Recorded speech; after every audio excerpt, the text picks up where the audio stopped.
ke-20 kita itu adalah Sabda Bahagia. Sabda Bahagia itu adalah gereja yang berbentuk segi 8. Sayangnya kita nggak punya waktu ke sana. Tapi lokasinya tadi kan ini Danau Galilea ya. Dan ini salah satu kota yang kita injak ini sekarang adalah Tiberias. Nah, kota ini adalah kota yang tidak hampir boleh dikatakan hampir tidak pernah dimasuki oleh Yeshua. Jadi bagaimana Yeshua bisa ada kalau ada urusan Tiberias? Dia lewatnya dari perahu. Dia nggak pernah melintasi masuk dari pintu gerbang Tiberias dari darat. Kenapa? Karena di depan gerbang Tiberias itu ada pemakaman kuburan. Nah, Yeshua itu adalah seorang nazir, ya. Nah, kalau dia lewat itu berarti kan dia khusus, memang niat lewat. Nah, kalau di situ ada orang yang baru meninggal, itu akan tidak baik buat dia. Itu sebabnya dia sangat menghindari untuk masuk ke pintu gerbang lewat pintu gerbang Tiberias. Ini salah satu kota yang boleh dibilang hampir tidak pernah didatengin Yeshua. Saya pernah ganggu Pak Pariaji dulu waktu saya masih ada dekat dia. Saya gangguin dia, Pak, kenapa bikin nama gereja Tiberias? Kan Tuhan gak pernah masuk kota Tiberias, saya bilang. Dia langsung bilang, kamu ini, katanya gitu. Karena apa? Dia juga hampir gak ngeh. Tapi sudah dibikin namanya Tiberias. Ada orang juga bikin nama Kapernaum. Ya, saya bilang, kenapa sih bikin ministry Kapernaum? Saya bilang, loh, Kapernaum kan kampungnya Tuhan Yeshua, katanya. Ya, Kapernaum banyak mujizat. Iya, kamu lupa. Kapernaum lah kota yang dikutuk, salah satu dari 3 kota yang dikutuk oleh Yeshua. Saya bilang, so, ngapain? Saya bilang, kamu pakai lagi nama itu. Bahkan kutukannya Yeshua, sampai hari ini di Kapernaum tidak ada satu orang yang tinggal.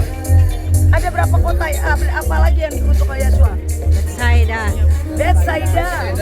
Hari ini Betsaida pun tidak ada yang mau tinggal di situ karena sudah dikutuk. Jadi sekarang sekarang dipakai untuk apa Betsaida? Tempat liburan nasional park. Cuman itu juga lokasinya di sekitar pinggiran danau ini.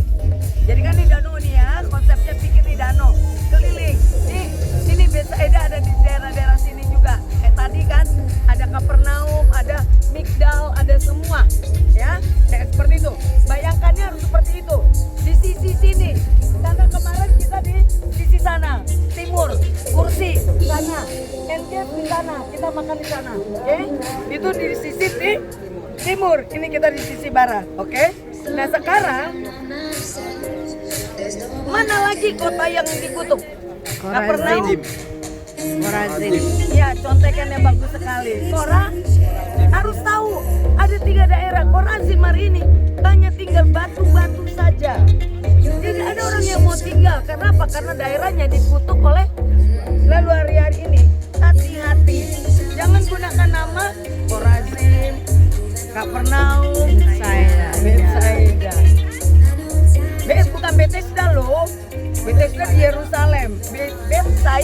Betsaida. Nanti untuk level berikutnya baru saya akan ajarkan tentang 3 kota yang dikutuk ini, aplikasinya ke dunia benua, ya. Tidak sekarang, nanti kalian terlalu pintar, kaget saya, ya. Oke, saya tanya lagi, apa lagi yang berurusan dengan kutuk? Kota yang dikutuk. Jericho siapa yang kutuk? Yosua. Apa katanya dia? Siapa yang membangun kota itu akan mati. Siapa yang membangun kota itu anak sulungnya akan mati. Hari itu, pada waktu dia mengucapkan itu benar terjadi. Tapi buktinya hari ini Jericho menjadi kota yang bahkan akan menjadi kota besar. Kenapa? Karena akan menjadi Las Vegas. Akan dijadikan sebuah kota yang jadi Las Vegas. Kalian tahu kalau sudah satu daerah ada Las Vegas, wow, kayak Sodom. Akan menjadi kayak Sodom. Dan orang suka, dunia akan semakin hari semakin suka yang seperti Sodom. Judi di situ, pelacuran di situ. Bukankah itu dunia punya tawaran? Berarti akan maju nggak? Bagaimana dengan kutukan itu? Berarti bedakah Joshua dengan Yeshua? Bedalah. Yosua tetap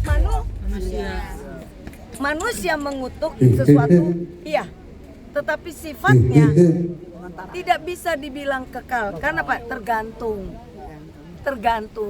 Kenapa tergantung?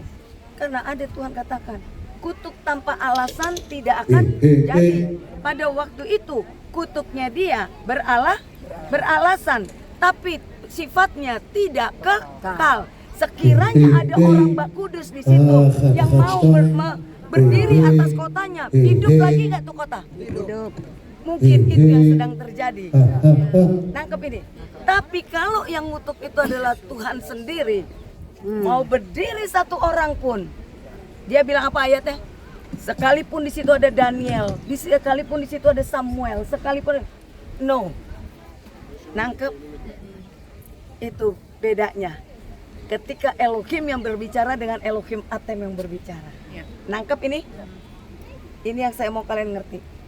Ketika Elohim yang berbicara sifatnya absolut. Tapi ketika Elohim Atem berbicara masih bisa. Kalau ada orang mau berdiri, ya, mungkin keluarga kita ada yang kutuk atau ada yang kelepasan ngomong. Mungkin ada, oh ya biasa kan keluarga kan nenek-nenek moyang yang sakit hati, ada ngomong selamanya keturunan lo gini-gini. Bisa aja kan, dulu saya suka begitu loh. Saya kalau udah marah sama orang, ngutuknya itu nggak cuma satu orang, sampai 7 turunan pulang. Nangkep itu. Tapi kalau tidak ada alasan untuk orang itu menerima kutuk, ya nggak jadi. Itu satu. Kedua, kalaupun orang itu harus, kalau misalnya saya punya alasan untuk ngutuk dia, tapi di dalam generasi itu ada satu orang yang berdiri, dia bilang, Tuhan aku berdiri untuk keturunanku, untuk keturunan orang tuaku, untuk popularitas. Dia putuskan. Beres gak? Beres. Bisa gak? Bisa. Itu yang mau saya katakan. Ya, jadi jangan khawatir. Hari ini, sekiranya engkau merasa berpikir ada hal-hal yang perlu dibereskan, ingat firman Tuhan berkata, hanya oleh karena satu orang saja, ya, berdiri di hadapanku, aku bisa membalikkan situasi. Kutuk menjadi berkat. Satu orang saja bisa menyelamatkan seisi rumah. Seisi kota. Pegang itu. Berkat turun. Berkat Ya. turun. Pakai ini aja. Enggak. Matahari terang. Enggak. Ya. Jadi seperti itu. Oke? Percaya itu lalu. Nah, sekarang kita ada di sini ya. Tadi saya bilang, ini pinggiran. Jangan kecil hati. Karena kalau kita tidak sampai ke sabda bahagia. Hari ini pinggiran semua. Apa sih momen di sabda bahagia? Sabda bahagia itu adalah perkataan berbahagia. Kita perlu menghafal itu luar kepala. Hujan. Okay. Hujan. Bentik. Iya. Ngopong aja pakai payung. Nanti lah. Nanti belum. Mereka semua tidak ada yang lari loh. Hebat. Menikmati hujan berkat. Ya, tapi soalnya terang. Udah bahagia ya, berbahagia. Ya.